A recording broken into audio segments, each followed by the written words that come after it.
Hi,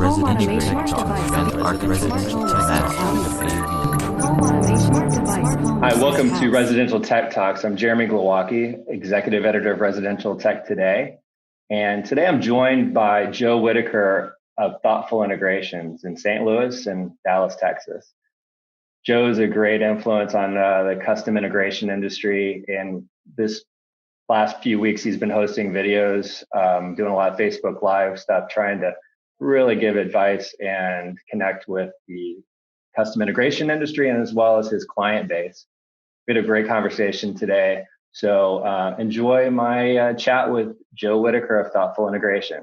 Hey, Joe, thanks so much for joining me here. I hope to capture just a little bit of the energy that you've been having, like the last couple of weeks here in quarantine. I'm still on coffee. So, well, I mean, overall though, we're still kind of moving. Yeah. So what's your day-to-day business wise? I want to definitely see what that's all about because I wasn't sure how much you're able to actually get out and do in the field right now. So my day Wi-Fi has obviously become like a really big hot thing, entertaining, that kind of thing when you're at home. But like my day lately, at least for the last 2.5, 3 weeks, has been different and crazy. So I've always been an early riser, but my day starts 5 o'clock in the morning. That is going through any of my pipeline, any invoices, billing, builder communication, all that set up for the show. And then that starts at 7:30. I'm usually done with that at an hour, sometimes a little earlier. Then it's any vendor, distributor, manufacturer relations for about a half an hour, any ordering, anything like that, because picking up parts right now is difficult.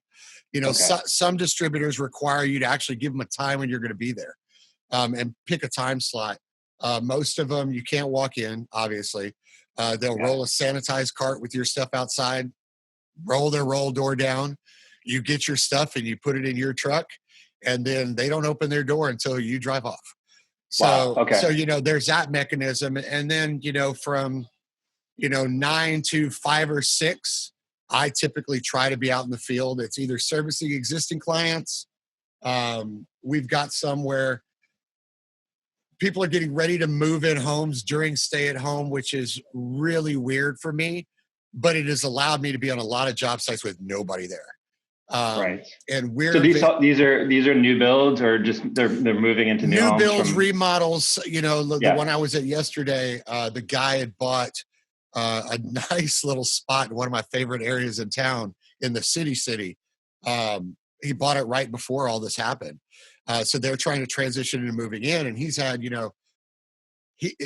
he does property management for a living. So he's got a great mechanism. He got the floors redone. Only the floor people were there. And then the whole place was sanitized. And he had the cabinet guys come in, the countertop guys come in. Then I came in and he's chopped it up very well. But we're at the same time, we, especially me now, because we just kind of had our first hit at home event, not in our home, with a family member who's a nurse getting corona yesterday. But we're being extremely on point with OSHA guidelines and above as far as PPE. And it's funny that Saturday, to all my integrator friends, I'm actually going to do a video of how the proper way to enter and exit your vehicle from job sites, because everybody's doing it wrong. You don't touch your door handle with your rubber gloves on. So I'm going to do that step-by-step process of how you enter and exit a job site, how you enter and exit your your vehicles, how you deal with tools, laptops, those things that you're touching. Because my number one job, of course, is to take care of my family. Not bring anything home, but at the same time, when you're dealing with employees, vendors, and other things, you have to make sure you're also safeguarding your clients. One of the things I've asked for in certain times is we know our clients, and I'll never call anybody out personally, but we're in people's homes for the lifetime, for forever. And we kind of know what people's cleanliness is and their, their habits, that kind of thing. So sometimes I am more careful than others. And in some cases, even in New York, you still got to go to the grocery store if you can't do, DoorDash or at home delivery. In some cases, those ones that I think might be quick in and outs, 30 minutes, hour, quick troubleshooting, I'm actually asking them to let me do that while they're at the grocery store, or Oh yeah. while they're putting gas in their car, or while they're doing lawn work. Lawn work is great. They're outside, house is empty.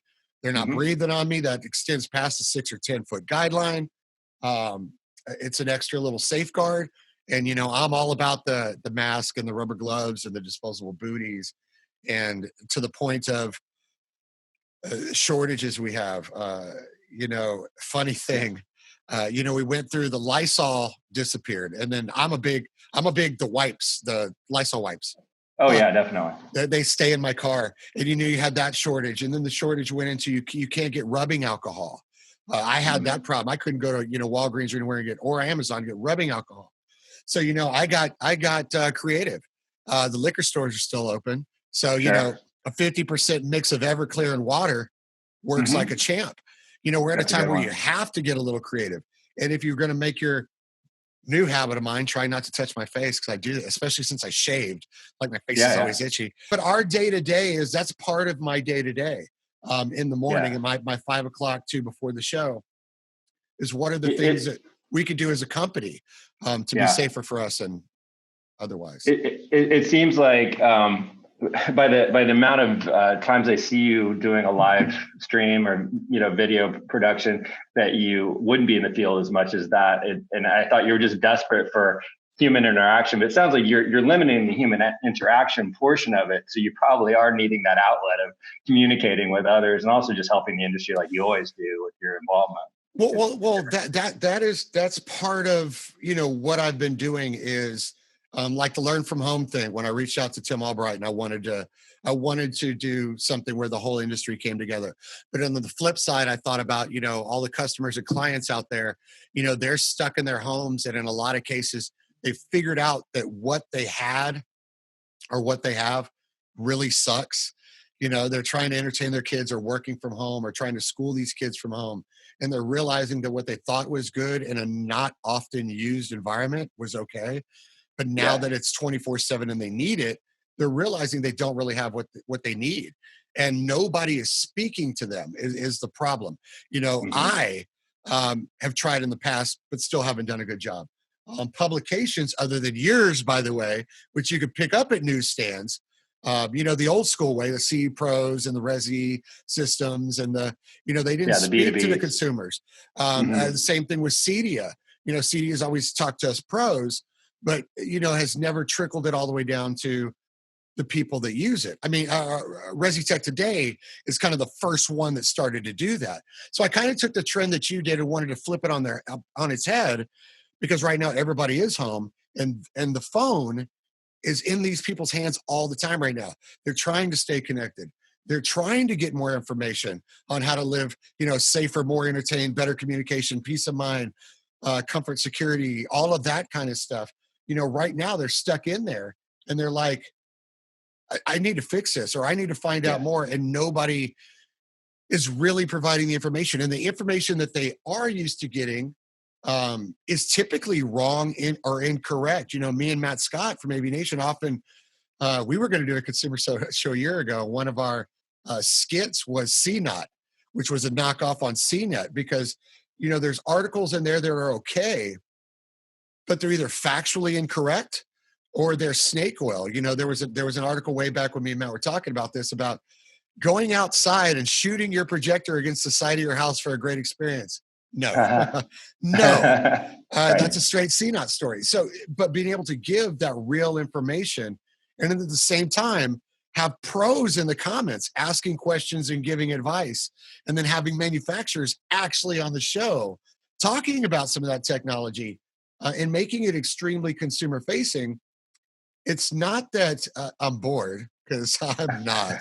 It's Okay. not. It's not that I'm not busy, because what I'm doing right now, I'm being effectively busy more than I've ever done before.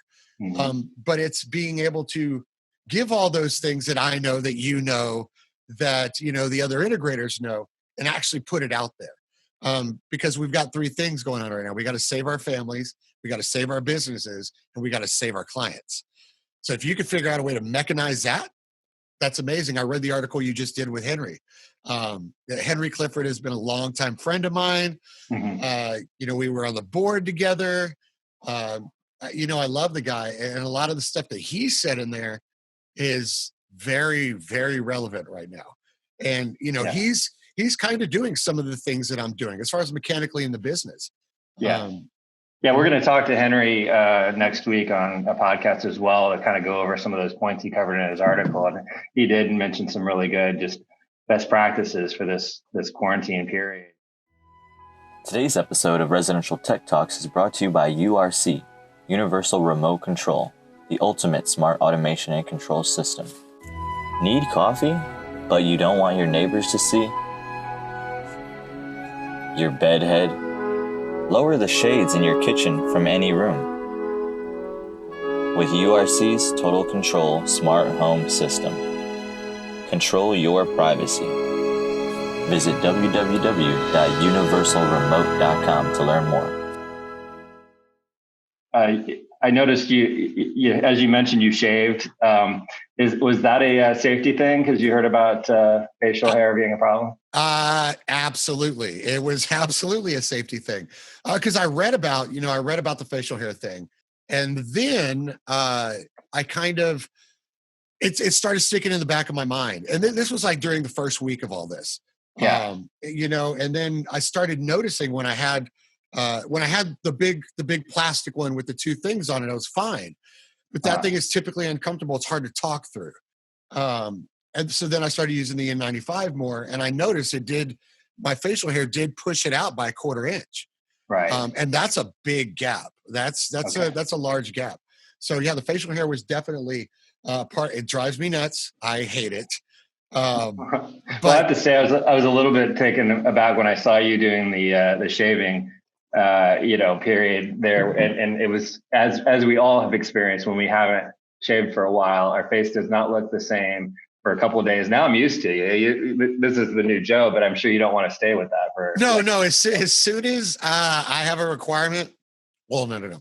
I will I'll probably continue a little while after, when our stay-at-home orders are removed, whenever that may be. I will probably still continue for a couple of weeks following the same PPE guidelines. Yeah. And that's mainly because of what I've felt in my gut the whole time about this, because of habit. This happened to me when we had the recession in 2008, housing market crash and all that. I did research on other events like this in the past and how that works. So then, in my research on this, I looked at smallpox, I looked at measles, mumps, rubella, black plague. I looked at all the way those kind of things work. And in my gut, I was like, okay, someday we'll have a vaccine, but there's going to be a mutation and there's going to be a second wave. And then we had the article from New York Times come out this morning that it's already been proven that 59 people who had already recovered are now back with it, and they don't think it's because of exposure. They think it's because of a recessive component of it stayed in their body asleep, and then after a couple of weeks woke back up, which is a little different from an influenza virus perspective. But so that's why my plan is to, even after we're lifted, not to go, woo, we're back to normal, to go to the fact of, man, this could come back. Then I could still get exposed, because everybody's rolling the dice on incubation periods, how long it actually stays on a hard surface. We still don't have all the answers. So yes, I will continue on with, PPE, shaving, making sure that I'm, if I could get one of those things you see in the science fiction movies where you pull the thing and you just get doused, I would put one in my foyer and in the garage. That was my joke when we went to the grocery a couple of weeks ago. I said I felt like with my wife, she's really good about this stuff and wipes everything down with the Clorox wipes. And I think I'm getting like scarring in the lungs from just the Clorox wipes. But I said it was like Silkwood, when she gets hit with the nuclear radiation and they hit her with the showers, scrub her down. I felt like I was doing that when I came home for the first couple of times. And now everyone's being so much safer out in the stores, I feel like, and the stores themselves have gotten better. separating from the customers, wearing masks, the whole thing. It's a safer environment, but you still feel like, my God, this, just don't know where it's coming from. You don't know who has it. They don't know if they've got it.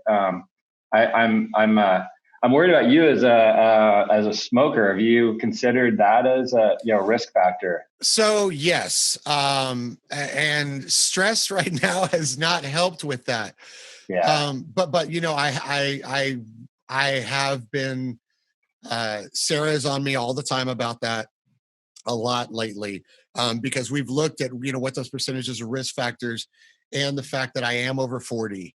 We just in St. Louis, I think yesterday, in our county, not the city or the state, but in St. Charles County, which is a county we reside in, we had our first under 45 over 40 death, with what they're reporting is no previous recorded health situations.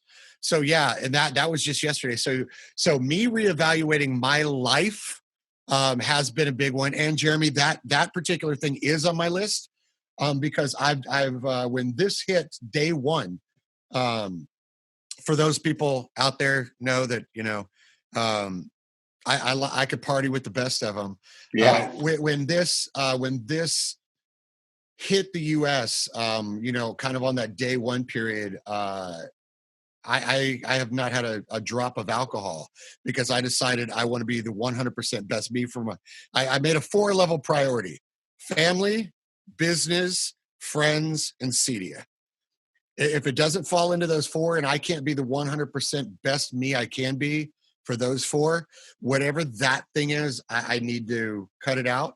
So, being able to be clear-headed at all times. My usual was like, on a Saturday or a Friday, have a glass of scotch or a bourbon or whatever the case may be, a couple of beers. Those are moments when I'm not thinking clearly. We know that's the way that works. Yeah, sure, it makes you feel great, but I'd rather feel great about being 100% on game, 24/7, ready for whatever. And then, being a smoker, that's kind of that next thing, and there's some people that don't even know I smoke, because I don't do it around a lot of people. I'm not Marge Simpson's sisters. That's not me, but the same thing. There are a lot of health things to start thinking about. Yeah. And you talk about, from being around all the disinfectants, how you were saying, my throat feels a little burned. When I say I've been overly cautious, and to some extent it's had negative effects. One of them I'm going to stop doing today, because I told you I'm a big fan of the Lysol wipes. For like a week, I had a habit of actually, after I clean my hands and clean stuff, wiping my face with it. So my throat has been a disaster. So I'm not doing that anymore. But I was kind of, because now I'm breaking the habit of touching my face. And that's what my concern with that was, is I touch my face a lot. And the other thing, kind of a hint for you guys out there, as long as I did a Facebook post on this, my own personal one, kind of out to all my integrative friends. But you have to follow the instructions and do it like it says. Ryan from Screen Innovations has one. Loves the idea. So during hunting season, I had bought an in-car ozone generator. Okay. So ozone in itself, during a hunting season, kills bacteria on your skin, is what it does, which is the thing that deers and animals smell. They don't smell. They don't smell your cologne or whatever. They smell bacteria that naturally grow in your skin. Warns them that you're a human, not an animal. Well, from other experience, I know that ozone in the past, back during SARS, ozone is known to kill 98% of SARS and most coronaviruses, or most COVIDs. So mine that I use in my truck, it runs for 30 minutes and then it shuts itself off. So when I'm out on a job site, if I know that I'm going to be in there for an hour and a half, I'll toss that sucker in the truck, lock the truck, it'll run, totally disinfect my truck, sanitize my truck. It got hamburger smells out of it even, from hamburger wrappers. It'll run And then I'll go back out to the truck. It has not been running by then for 30 to 45 minutes. Open the truck door, let it air out for about 10 minutes. I know it's an extra 10 minutes, but if you're in a truck or in a van, that gives you 10 minutes on the outside of your truck to wipe down your tools, wipe down your laptop, get yourself set up. And by that time, it is aired out, ready for you to get in, because ozone is bad to directly inhale, extremely bad. But there's guidelines that come with the product, and I got mine off of Amazon for $30. So for $30 in between every job, or during, actually, while you're on a job site, you're able to, if you, like I've started doing my tool bag, I'm not taking all of my tools or my laptop bag in places anymore. I'm only taking the things I need essential for that job, a cardboard parts box that I toss in the back of the truck when I'm done. I'm not going to reuse it. I'm chunking it later, dumpster at the office. But leaving those things like your tool bag, your laptop bag, all of those things in the cab while that's running, you're touching everything. And those repetitive tools that you've used more than once that you think you might have cleaned good enough, now it's sitting in there, getting a blast of ozone, getting clean. So, there's these other things out there that we can do that'll be, we're technology people, we should be looking at technologies to make our jobs safer and easier. For sure. The stories you hear from people about their experiences, this is just such a weird thing to live through. We're all going through it. It's like, we talk about people who in the greatest generation were in World War II, and you try to talk to them while they're still alive about that experience, or the Great Depression, and you see results and changes in habits and things like that. But right now we're in the middle of it, and it's like sometimes you get numb to the weirdness of what we're experiencing. Is there anything that you can remember so far that just stands out as like, this is just a weird time we're living in?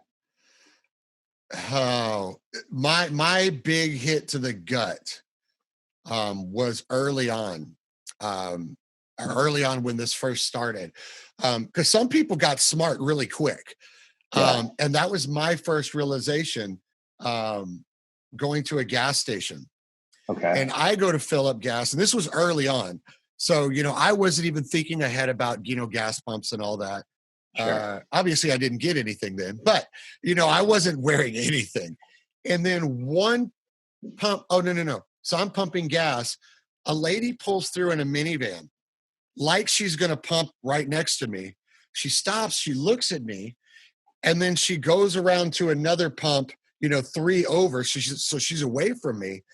She gets out, puts on rubber gloves, puts on a mask, gets her debit card out, runs a debit card, pushes a button, then wipes her debit card down with hand sanitizer. And I'm like, this has got to be the craziest thing I've ever seen. This lady is crazy, is what I actually thought. This is paranoia. Flip forward, now I'm doing this. I'm taking all those precautions. That was my first realization that things are going to be different, and they're going to continue to be different. And our new normal is not going to be the normal when we get to whatever the new normal is. It's not going to be what we had before.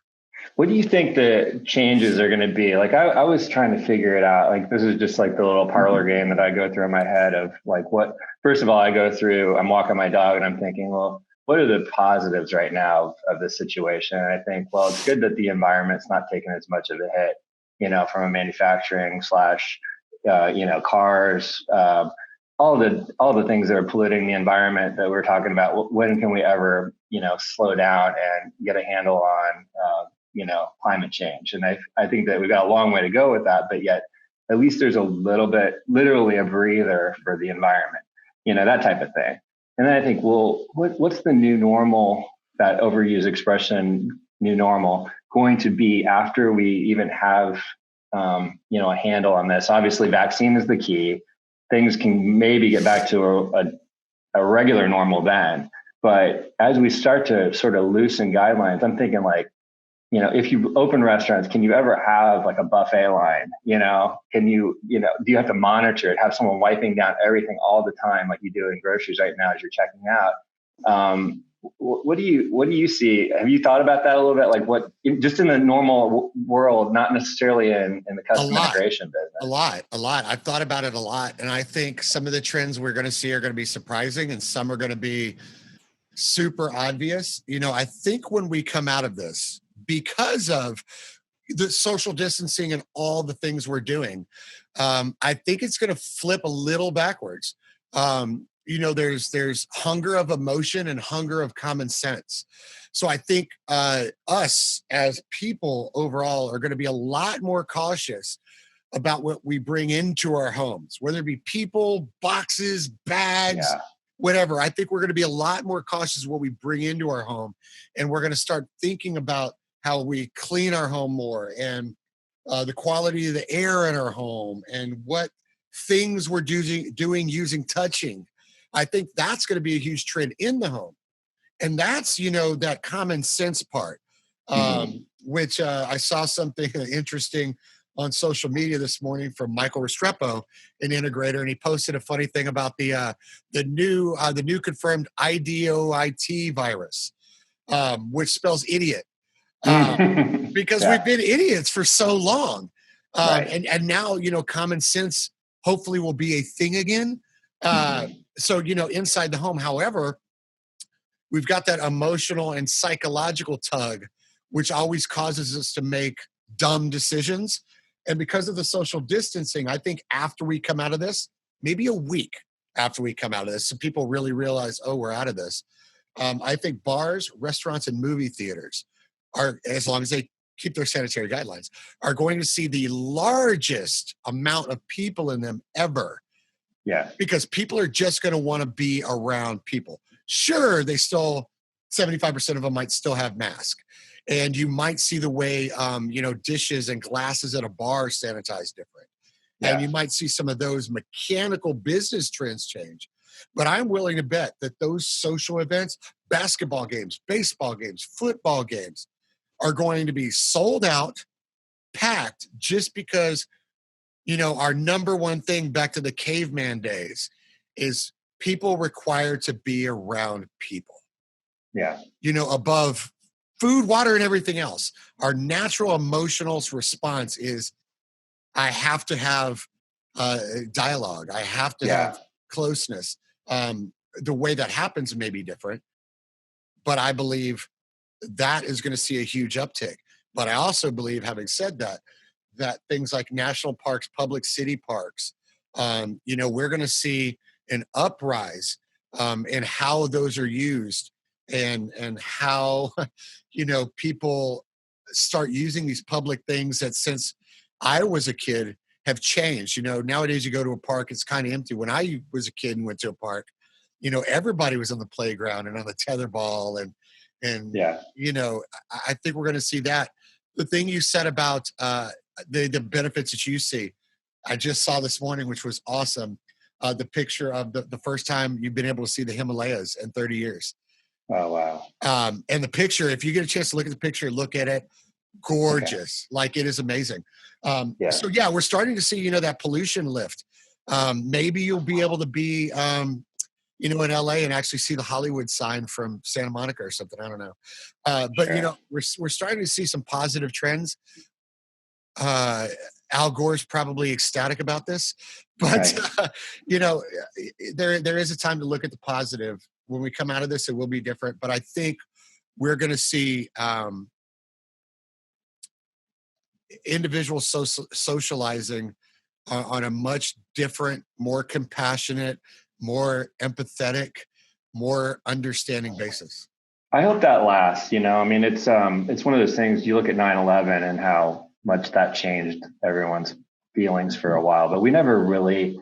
There was a period of time when things were really uncomfortable, and I lived in New York during that time, so I'd get on the subway because it was a daily requirement for me to get to work, and I would have like a eyelid twitch like every day, just a nervousness, because you heard like dirty bombs or the next thing you're gonna have, someone's gonna set off something, and fortunately New York, became one of the most secure places in the world, but it changed your airport experience for good.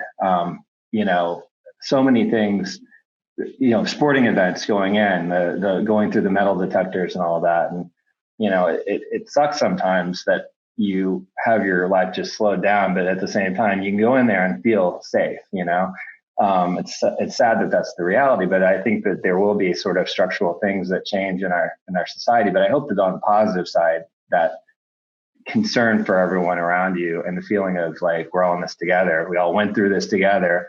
Even the most staunch deniers are getting the reality check now that this thing is real. It's happening. You may live in the middle of nowhere, but there's still cases around you.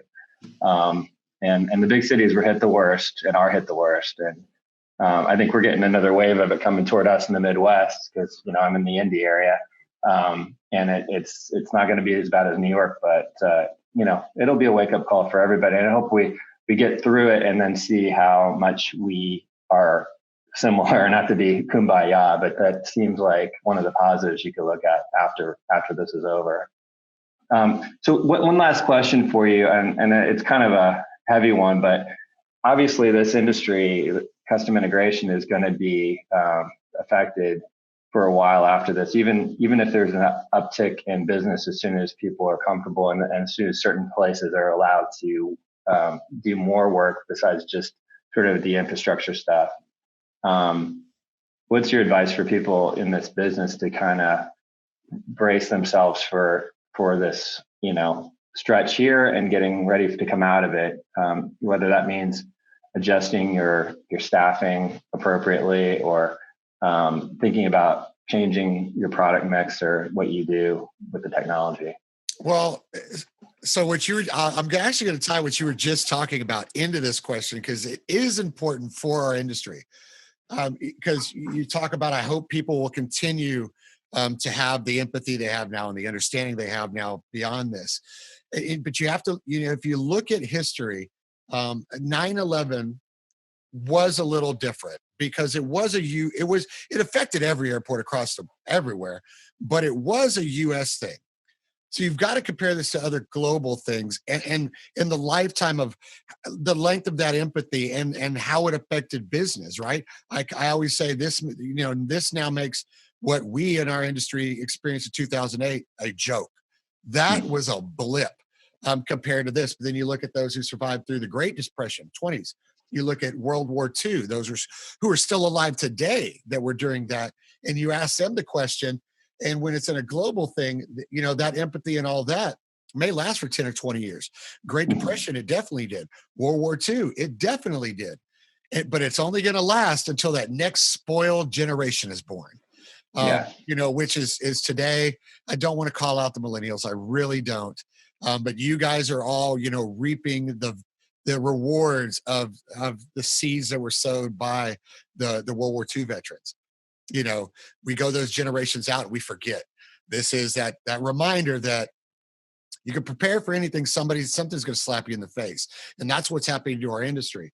So, the number one thing, that we even had to consider that we're not going to do is if you file for PPE, don't even look at changing your staff because you are going to hurt yourself for years in the future.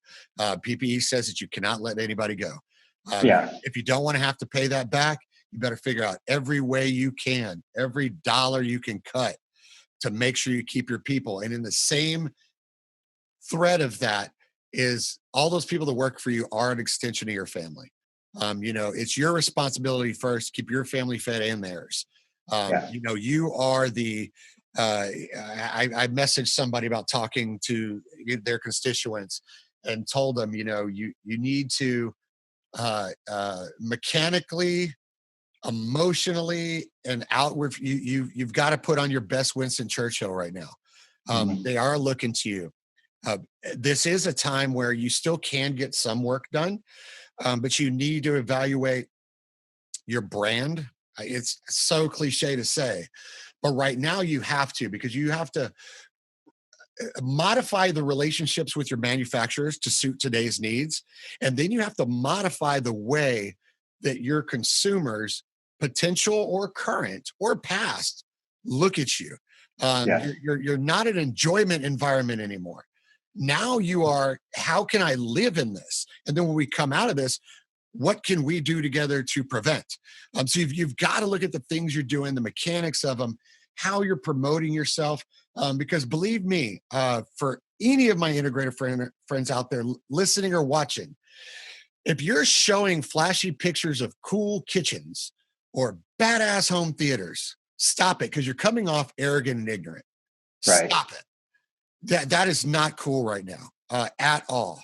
There are people who can't feed their families who used to be your clients. You've got big companies like Hertz, huge corporation, laid off 90% of their staff across the US. 90%. They're executives of Hertz who used to be one of the integrators on here's client, who could no longer feed their family because they were spending, just like we all were, a little too heavy because the economy was great. Mm-hmm. We've got to be a lot more empathetic with our delivery of what we do. We've got to talk about solutions that can improve the things they're going through now. And hopefully someday we'll get back to where we can show off flashy home theaters, where we can, talk about all those great things that we enjoy. Right now we got to talk about, health, safety, peace of mind, comfort, and security. Because God forbid this goes on for 6 months and we get to the point of, good old overseas looting attitude. When a dramatic negative shift, which I'm not saying has happened and I don't expect, but we've got to remember when this hit, anything that can happen will happen, and you've got to find some kind of positive. The other thing I will say is start reevaluating the mechanics of your business. This week we're launching a little bit of something. Next week we're launching a whole nother something. We're going to go into the world that me and you have talked about this before, but we never knew it was going to be forced. We are definitely coming into a do it with me phase of what we do. As in, even after this, there are going to be people who don't want you in your house. So you're going to have to figure out a way to provide remote services, pre-programming of devices that you can send to them. And then one of your techs or yourself can help them physically install it over FaceTime, Zoom, etc. A remote do it with me, if you will. And to take products in your catalog that can be configured beforehand. I'll do a video probably later today or tomorrow of setting up somebody's Wi-Fi down to, a secured IoT, but the way I'm doing it on a bench, sanitizing and cleaning everything up, boxing it back up, sending it to them, and then doing a 10-minute call with them to make sure all their devices are back on the Wi-Fi. And then also that router is back on the internet. Modifying those kind of things. There'll be some programs coming out that I'm going to help beta test to allow integrators to actually be able to sell some of these custom only devices in an e-commerce platform, not on Amazon or Google, the big ones. But, we know right now, which is the big thing everybody's looking at, what do we do with our showrooms or our retail environments, or they're shut down, we can't use them, our sales guys can't do it. To all of my friends out there hurting with those, ours has been shut down for quite a while now. I want you to understand your Instagram, your Facebook, your Pinterest, your Twitter, and your website are extensions of your showroom. They are extensions of your sales space. They are extensions of your company environment. They are part of that. You have to start treating them like that right now, because your big suck, which some people, are getting a little rent forgiveness. Not everyone is. So that's just one of those assets that you're getting pounded with right now. All of those other platforms are extensions of that. And utilizing, a Shopify type e-commerce space can filter right into, sale by tweet or, Facebook sales. Yeah, if you looked at ours right now at the Thoughtful Integrations Facebook page, you'll notice there is one device that typically couldn't be sold online that's on there. And we're going to kind of provide a custom curated experience. And I'm doing this because I want other integrators to kind of follow me on that. And if you need my help, I'll get on the phone with you and on a Zoom and show you how to, spend $9 a month on a Shopify account and only have it visible or usable on Facebook or Twitter and that. So it's not filtering out in the wild web, because we still have to provide, the experiences and stuff, our client base expects. but we've got to change our delivery method, our support method. And then at the same time, we've got to support our manufacturers by continuing to provide their products to keep them open. And at the same time, we still have to be able to provide products to keep ourselves open. New York City is the absolute worst example of what can happen. You know, a lot of those integrators can't go anywhere, like nowhere. They're not allowed in buildings. What are they doing? This is a platform that they could use right now to at least keep a trickle enough to get them through until the government, everybody gets a check comes in, or the PPP stimulus comes through, and could continue out through this pandemic. Because what if it lasts 3 to 4 months? Did that money only cover 2 months?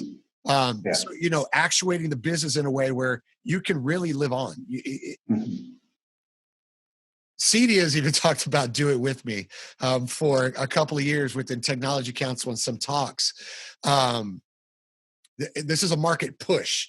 We're actually being shoved physically into reprefacing the way we mechanically work.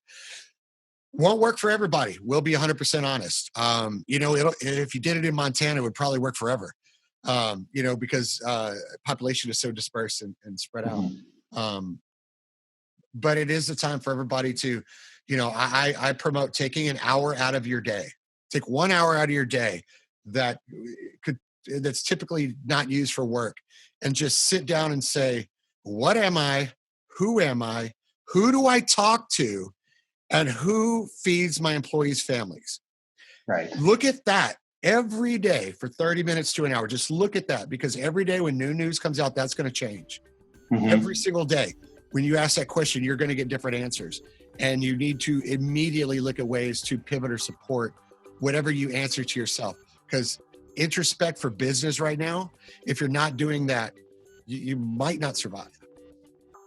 Yeah. Well, on that upbeat note, but thank you very much for that message. That's really great advice. That's very tangible advice. It's not just like, you know, educate, you know, watch some webinars. This is something people can start planning to do for their business. So thank you for that. And thanks for your time today. And if you want, if people want to reach out to you for, you know, follow up on some of this, is your email address the best way, or how would you like them to reach out? You know,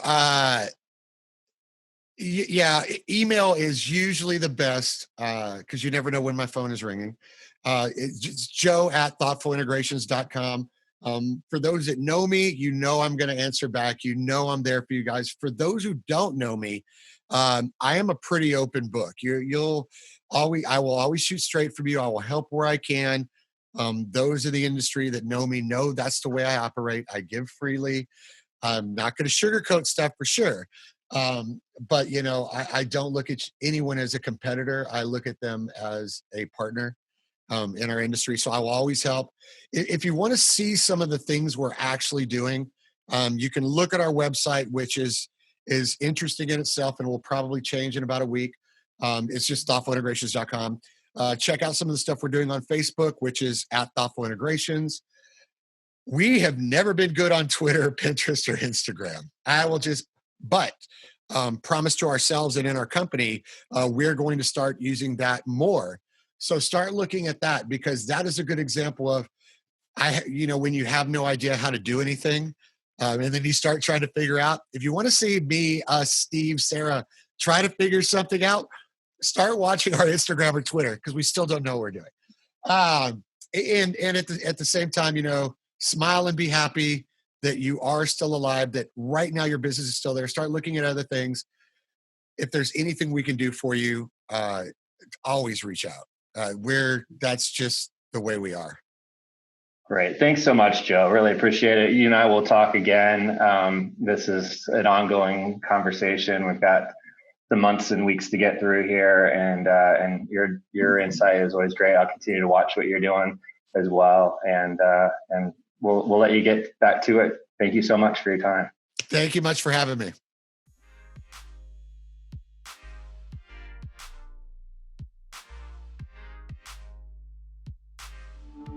residential technology vendors, lighting specialists, architects, math, Home automation, smart home or smart house.